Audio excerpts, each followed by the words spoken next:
A continuación, Tributación de hoy.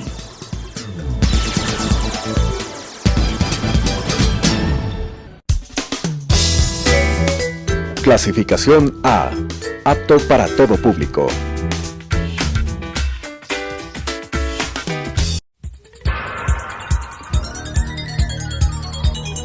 Las opiniones vertidas en este espacio por la producción y dirección del programa son de exclusiva responsabilidad de sus autores y de quienes intervienen en ellos.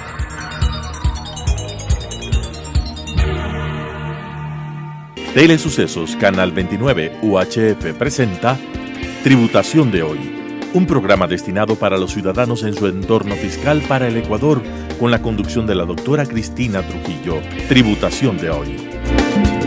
Tributación de hoy, un programa diferente donde abordaremos temas relacionados con el ámbito financiero, contable, tributario y laboral. La importante presencia de entrevistados que nos ayudarán a comprender el ámbito legal vigente en el Ecuador. Quiero darle la bienvenida a una amiga muy querida de nuestro querido programa de tributación de hoy, Marinés de Vargas, una experta en el ámbito laboral, contable y financiero. Y como siempre, tú, Marinés, eres una de las personas que mayor audiencia ha generado en mi programa, siempre con temas de gran importancia en el ámbito laboral. Las personas naturales y las sociedades tenemos obligaciones con nuestros trabajadores, obligaciones reales, que se encuentran estipuladas en las diferentes normativas de nuestro país. Quiero darte la bienvenida en este año, en el 2020. No hemos tenido la oportunidad en este año de compartir contigo, pero hoy será nuestro programa de inicio y como siempre tus temas son de gran interés para nuestra teleaudiencia. Bienvenida, Marinés, qué gusto que estés con nosotros. Gracias, Cristina. Para mí siempre es un placer poder estar aquí con ustedes compartiendo sobre estos temas importantes, especialmente en todo lo que tiene que ver con el área laboral. Mira, Marinés, el cierre fiscal está ya dado, muchas empresas ya han cerrado sus estados financieros, muchas sociedades han determinado los resultados del ejercicio fiscal 2019 y quieren saber cuáles son sus obligaciones laborales. Entendemos que una de las principales obligaciones laborales en nuestro país, en el marco incluso constitucional, es el pago del 15% de los trabajadores. ¿Cómo se obtiene este 15% y quiénes estamos obligados a pagar este 15%? Vamos a comenzar con preguntas sencillas para este reparto de utilidades, este 15% a los trabajadores con los resultados del ejercicio fiscal 2019. Gracias, Cristina. Bueno, este 15% lo vamos a obtener de las utilidades contables. ¿Sí? Esto quiere decir de los ingresos menos costos y gastos, que es lo que te dice el artículo 97, que se debe repartir de las utilidades líquidas, entendiéndose esta la utilidad contable. Perfecto. Por lo tanto, ¿quién está obligado a repartir? Pues todas las empresas, las sociedades que tienen fines de lucro, ¿verdad? Y también las personas naturales obligadas a llevar contabilidad. Qué interesante, tú acabas de decir algo que es importante. Este 15% se obtiene de esta utilidad líquida que se encuentra en el artículo 97 y 104, pero sobre todo, la obligación se da tanto en personas naturales como en sociedades que tienen empleados en relación de dependencia. Es correcto. ¿Cuál es la consecuencia de tener un cálculo incorrecto en el 15%? ¿Qué veces pasa? No tenemos los datos completos o hemos hecho algún cálculo matemático incorrecto. ¿Cuál es la consecuencia de realizar un mal cálculo de este 15% a nuestros trabajadores? Quiero que lo digamos muy claramente para todas estas personas que estamos ya a puertas de calcular y pagar esta obligación laboral en nuestro país. Claro, mira, yo te diría que ahora, a partir de la Ley de Justicia Laboral, es más grave no calcular bien las utilidades, especialmente cuando se trata a veces de, como le llama el Ministerio de Trabajo, el Código de Trabajo en sí, declaración falsa de utilidades. ¿Por qué? Porque yo puedo solicitar como trabajador, si es que me veo afectada, acercarme al Ministerio de Trabajo a hacer una denuncia y el Ministerio de Trabajo solicitarle al SRI que realice un proceso de revisión fiscal y determine si realmente existen o no utilidades a trabajadores. Esa es una alternativa. Y la que nace a raíz de la Ley de Justicia Laboral es que en todos los procesos de determinación fiscal y a los actos en firme ejecutoriados, el SRI está obligado a reportar al Ministerio de Trabajo si hay diferencias a favor de los trabajadores. Entonces, antes era más fácil que yo decía, bueno, me tomo este gasto no deducible y lo cargo como partida conciliatoria para impuesto a la renta y se olvidaban de los trabajadores. Ahora Claro. ya no puede pasar eso porque el SRI me va a decir, sí, aquí también hay diferencia del 15% y le va a notificar directamente al Ministerio de Trabajo. Entonces, lo que estamos hablando es de que nosotros tenemos que considerar que si existen errores, hay un organismo de control en el ámbito tributario que en cierta manera trabaja de manera conjunta con el organismo laboral para que este cálculo se cumpla de manera correcta, adecuada y bajo los parámetros establecidos en nuestro Código del Trabajo como tal. Marinés, tengo entendido, y esta es una pregunta que me han hecho y quiero que de alguna manera nos puedas ayudar. Tengo entendido que los sectores estratégicos calculan otros porcentajes. Es correcto, el propio código le dice O sea, que no existe un solo concepto de 15% en nuestro país. bueno, en un solo concepto, al entenderle como 2/3 para trabajadores en general y 1/3 para cargas familiares, que sería el 10 trabajadores y 5 cargas familiares, que se mantienen el mismo esquema, pero con diferentes porcentajes. Explícanos, por favor, Marinés. Entonces, por ejemplo, para los sectores estratégicos que se rigen a sus propias normas, tenemos las mineras, grandes mineras y las empresas petroleras, entendiéndose las operadoras, ellos van a repartir el 15%, pero el 12% va a ir para el Estado y el 3% para los trabajadores. Entonces aquí aplica el concepto que te hablaba, 2/3 que va a ser el 2% para trabajadores en general y 1/3 que es el 1% para cargas familiares. Para las pequeñas mineras, en cambio, va 10% para trabajadores, 2/3, 667 trabajadores en general y 1/3 cargas familiares y el 5% para el Estado. Tanto estos valores que van al Estado, lo que le dice la norma es que serán reinvertidos a favor de las poblaciones donde hayan existido afectaciones por estos trabajos. O sea, el 15% como tal es el porcentaje que se mantiene, pero la distribución interna es diferente. Entonces, en los sectores estratégicos estamos hablando de que esta distribución de esta participación laboral va al Estado una parte importante, correcto, pero siempre con este objeto, hablemos, meta de pensar en este bienestar social, sobre todo aquellas comunidades que estuvieron, de alguna manera, podrían haber estado afectadas por algún tipo de estos sectores como tal. Qué interesante saber, y esa era una pregunta que nos habían hecho muchísimas veces, si es que esta distribución era para todos por igual. Lo que sí sabemos es de que el 15% se mantiene, pero la distribución, dependiendo en el sector que me encuentre, pues es diferente como tal. Y ahí viene la otra pregunta, ¿qué se entiende por carga familiar? Mira, carga familiar, de acuerdo al Código de Trabajo y también ampliándolo un poco más en el reglamento, se entiende al cónyuge o conviviente en unión de hecho. Perfecto. Los hijos menores de 18 años y los hijos con discapacidad de cualquier edad que dependan de los trabajadores. Que dependan de los trabajadores. Que dependan de los trabajadores. ¿Cómo nosotros informamos que tenemos cargas familiares a la empresa? Porque la empresa, de alguna manera, o el patrono en general, porque estábamos hablando contigo de que esta obligación laboral aplica tanto para personas naturales y también para sociedades. ¿Cómo la empresa tenemos que enterarnos, o el patrono en general, de cuáles son nuestras cargas familiares, hasta qué fecha, cómo es el procedimiento? Bueno, primero los empleadores deberían solicitar a sus trabajadores y ex trabajadores la documentación que ellos consideren necesarios para el cumplimiento. Y la obligación es hasta el 30 de marzo del siguiente año. O sea, que las utilidades del año 2019 tenemos la obligación de informarles, por eso estamos haciendo este programa con anticipación y sobre todo contigo, que eres una experta en el ámbito laboral y lo conocemos, tenemos que informar hasta el 30 de marzo. Hasta el 30 de marzo, y de ahí yo repartiré únicamente con los que acreditaron cargas familiares. Y ahí sí depende un poquito ya de cada empleador, si quiere pedirles todos los años, que yo sí recomiendo lo que tiene que ver con acta de matrimonio o lo que acredite la unión de hecho. El acto legal. Sí, el acto legal. Y para los hijos, partidas de nacimiento.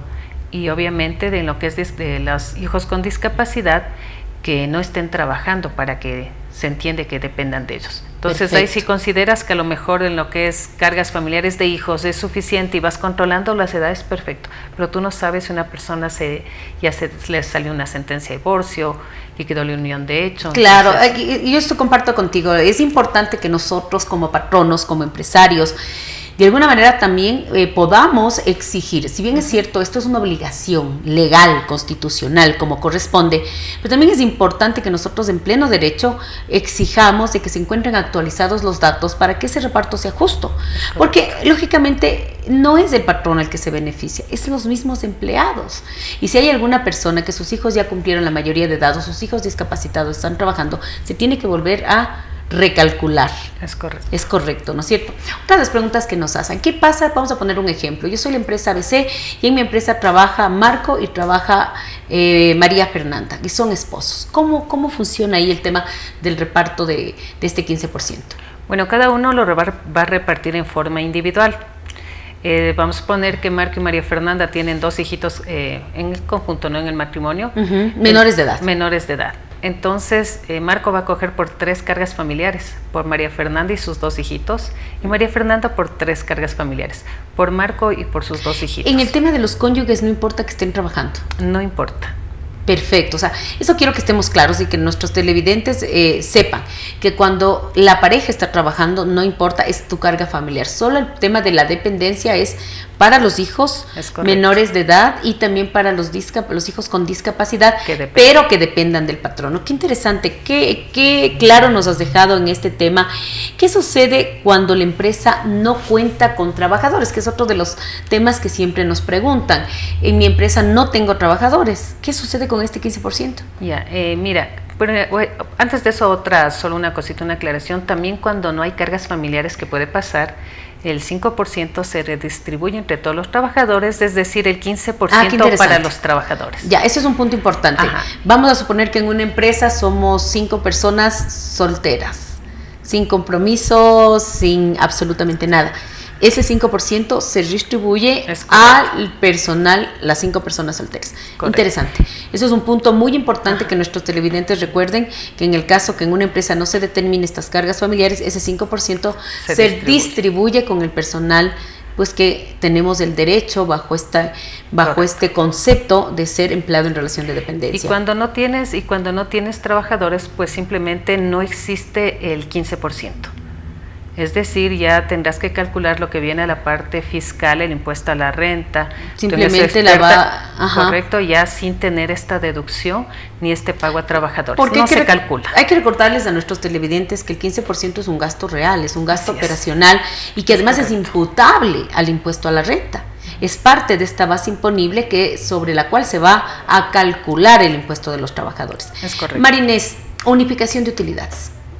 Cuéntame. Ya, cuando se da la unificación de utilidades tenemos por 2 vías. La una es por petición de las partes, es decir, hacen las 2 empresas que ya te comento un poquito, y la segunda, oficio.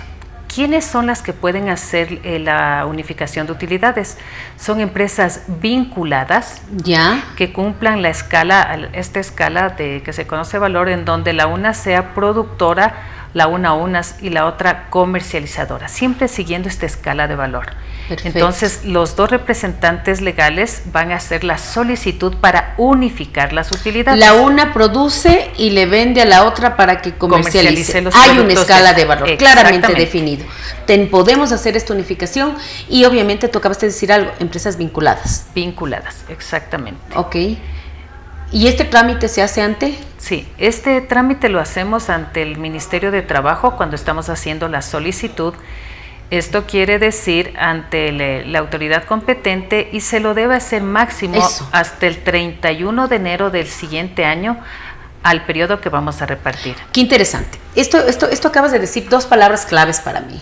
Escala de valor, en el caso que tú lo colocaste con ese ejemplo tan claro, y sobre todo, ¿hasta qué fecha se lo puede hacer? Quiero que me repitas, Marina, ¿hasta qué fecha se puede hacer esto? Hasta el 31 de enero del año posterior al que se va a repartir las utilidades. Perfecto, entonces yo voy a hacerle reparto del año 2019, voy a hacerlo hasta el 30, ya debía haberlo hecho, hasta el 31 de diciembre del 2020, en el ejemplo que hemos hecho en este momento.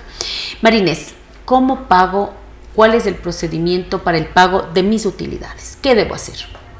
Bueno, para lo que es el pago de utilidades, una vez que ya se ha hecho el cálculo a los trabajadores, yo debo proceder a pagar hasta el 15 de abril como fecha tope. Perfecto, es decir, para 15 de abril, que nos escuchen todos nuestros televidentes, hasta el 15 de abril como fecha tope. Es decir, las utilidades del 2019 tengo que repartirlas máximo hasta el 15 de abril del 2020. Vía cheque, transferencia o efectivo. Si es que no he podido pagar a todos mis trabajadores, tengo máximo 1 mes para transferir esto a una cuentita que es de la empresa mismo, pero de uso exclusivo para el pago de utilidades a trabajadores.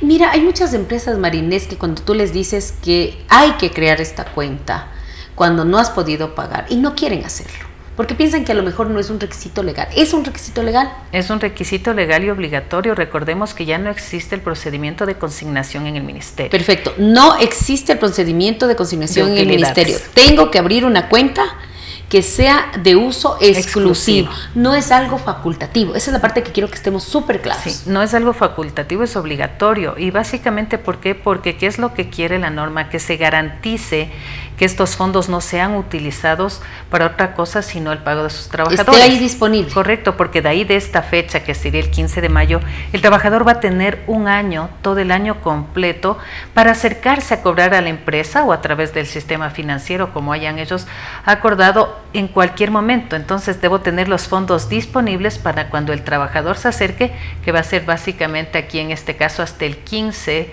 de mayo del 2021.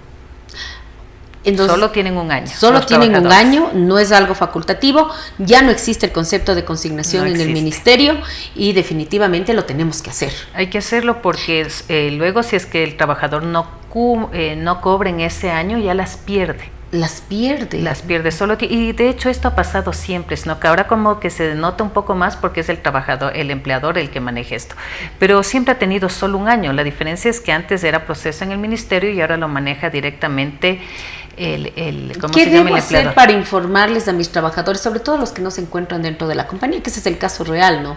Que tienen este derecho, que se ha generado utilidades? ¿Cómo les informo? Bueno, tenemos varias vías. La una es como un comunicado de prensa indicándole que tienen las utilidades disponibles en este periodo. La otra es a través de correos electrónicos, incluso comunicados directos para que el trabajador pueda acercarse y no perder. Llegado ya el 15 de mayo perdió, del 2021 en este caso, las utilidades del 2019 y en ese momento ya no le pertenecen al trabajador y se la tiene que transferir al IES. Mira, hemos hecho este programa yo creo que con bastante tiempo de anticipación. Bueno, realmente estamos generando esta conciencia en el empresario en que por favor hagan todo el procedimiento como correspondan, generen todos los adicionales que se deben hacer conforme a la ley, pero también que el trabajador esté pendiente, que este es un derecho, que tiene que mirar si la compañía generó o no utilidades. Es aconsejable que el trabajador esté monitoreando de la empresa que salió, llamando al Departamento de Recursos Humanos de saber qué resultados arrojó la compañía. Claro, es correcto y es un derecho. Entonces, a veces el empleador no debería molestarse si es que llama a preguntar esto, especialmente si tiene utilidades, porque si no, más bien al empleador le va a resultar difícil, si son ex trabajadores, ubicarlos. Pues, ahora, una supuesto. de las formas muy recomendables para evitarse todo este procedimiento es vía transferencia bancaria. Marinés, cumpliendo todo lo que tú dices, todo este procedimiento al amparo de la normativa, tanto como empresario como trabajador, ¿qué pasa? ¿Cuál es la multa del no pago? Mira, las multas en lo que tiene que ver con utilidades a trabajadores bajo el Código de Trabajo son hasta el duplo del valor no pagado, que puede resultar súper oneroso. Dependiendo cuál es el tema, el monto que se repartió. Así es, wow. y hay empresas, aunque no me creas, que a veces no les paga a los trabajadores, a ninguno. Entonces tienen contingencias altísimas. Eso en cuanto al Código de Trabajo. Ahora los reglamentos por revisión es la multa más alta porque son 20 salarios básicos del trabajador en general, que estaríamos ahorita hablando $8,000 a todo tipo de empleador, desde la persona natural hasta las empresas grandes. Entonces son multas altísimas. Imagínate, $8,000 por no pago. Claro. Entonces resulta bastante oneroso el no dar cumplimiento a esto. La recomendación aquí es definitivamente estar totalmente informados y sobre todo recordar que las multas son reales. Tú acabas de decir el duplo del valor no pagado y aparte la multa de... que podría considerar de cualquiera de las dos. Cualquiera, ¿no? De las dos, sí. Okay, perfecto. Ahora, es importante recordarles que las utilidades del 2018 están venciendo el pago en este mayo, en el 2020, del año posterior. Correcto, porque ahorita solo tendrían igual hasta el 15 de mayo y luego solo hay 15 días para depositar al IES. O sea, tengo 15 días para depositar al IES, el valor no. El valor que, digamos, pasado el año, pasado todo el tema legal, todo el tema de procedimiento como tal, ese 15% no cancelado va al IES. No es que se quede en la compañía. No se queda en la compañía. Que se escuchen bien nuestros televidentes. El IES puede usar, no olvidemos, es el ente que siempre ha usado su facultad coactiva, y si yo no deposito, podía usar la facultad de esta coactiva para cobrar estos valores. Y el IES los utilizará, al menos lo que te dice la norma, para todo lo que tiene que ver con las contribuciones solidarias. Mira, Marines, tú lo hablas tan claras las cosas, tan profundas, tan basadas en la norma. Yo creo que es totalmente idóneo que nuestros televidentes escuchen esta parte con mucha atención. El valor no pagado, cumplido este plazo máximo, yo tengo 15 días para mandar al IES. Es correcto. Y esto estamos hablando que no es que ese valor se va a quedar en la compañía, tiene que ser depositado al IES, y el IES tiene pues obviamente todas las atribuciones legales para realizar pues los procesos de reclamo de que esos valores ingresen pues a este organismo de seguridad social como tal. Yo creo que ha sido sumamente clara en esta parte. Marines, ¿por qué tengo que hablar de salario digno en esta parte? Mira, lo que pasa es que el salario digno se lo reparte también, o más bien dicho, se legaliza conjuntamente con las utilidades. A ver, esta parte quiero estar claros. Salario digno lo legalizo conjuntamente con las utilidades. ¿Es un solo trámite? Es un solo trámite. Al momento que nosotros estamos generando ya lo que tiene que ver el reporte de utilidades, el propio sistema del Ministerio de Trabajo, que ahora es bastante dinámico, te va a pedir información adicional de los trabajadores. Y con esto va a calcularte lo que es el salario digno. Entonces te va a generar también el reporte conjuntamente con el reporte de las utilidades. ¿Ya? Ojo, cuando para la legalización, pero el salario digno se paga antes que el 15%. O sea, el salario digno lo hago antes que el 15%, pero los documentos se legalizan conjuntos. Se legalizan conjuntamente. Este cálculo del salario digno lo tengo que hacer obligatoriamente. Tengo que hacerlo obligatoriamente dependiendo si es que estoy o no obligado a hacerlo. ¿Cuándo estoy obligado a hacerlo? Ya, a ver, primero, para tener un poquito claro, el salario digno es la diferencia entre el salario digno que lo establece el propio Ministerio de Trabajo, que es un cálculo con datos que lo pone el INE, y los ingresos reales del trabajador. Hago una comparación entre estos dos valores, entre estos dos rubros, y si es que genera un saldo a favor al trabajador, estaré obligado a pagarlo. Eso como concepto. Pero tú lo que recomiendas es hacer una prueba generalmente con los salarios bajos que tiene la compañía. Sí, usualmente yo te diría ya el salario básico alcanzó al salario digno. ¿Quiénes son realmente los trabajadores que reciben o la compensación que se llama compensación económica de salario digno? Pues son los trabajadores nuevos. Perfecto. Son los trabajadores nuevos y que ganan los básicos.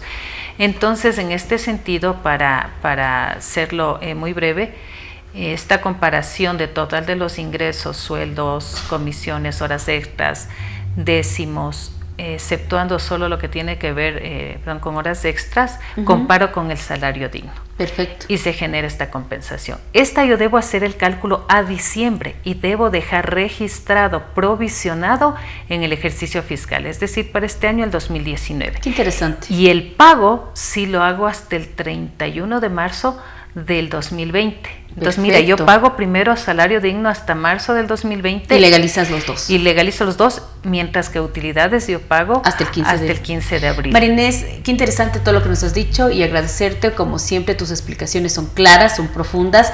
Este tema lo quisimos hacer con un mes de anticipación, porque sabemos que nuestras obligaciones laborales se tienen que cumplir, nuestros derechos, también como trabajadores y como empresarios. Quisiera que te despidas y comprometerte en este año 2020 a muchos más programas en el ámbito laboral, en el ámbito contable, que es tu especialización, Marines.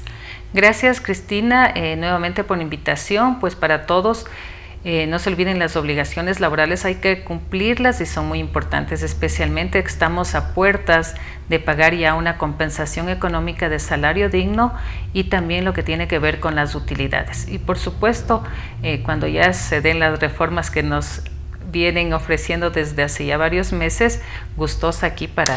Y te comprometo que cuando existen las reformas laborales estarás de invitado. Como siempre, para mí es un orgullo tener entrevistados de la talla de Marines, que con una explicación clara, tranquila, nos hace conocer este ámbito laboral tan importante y sobre todo obligatorio en nuestro país.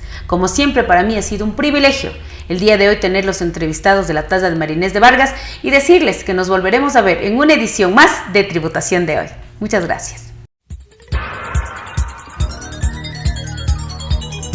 Las opiniones vertidas en este espacio por la producción y dirección del programa son de exclusiva responsabilidad de sus autores y de quienes intervienen en ellos.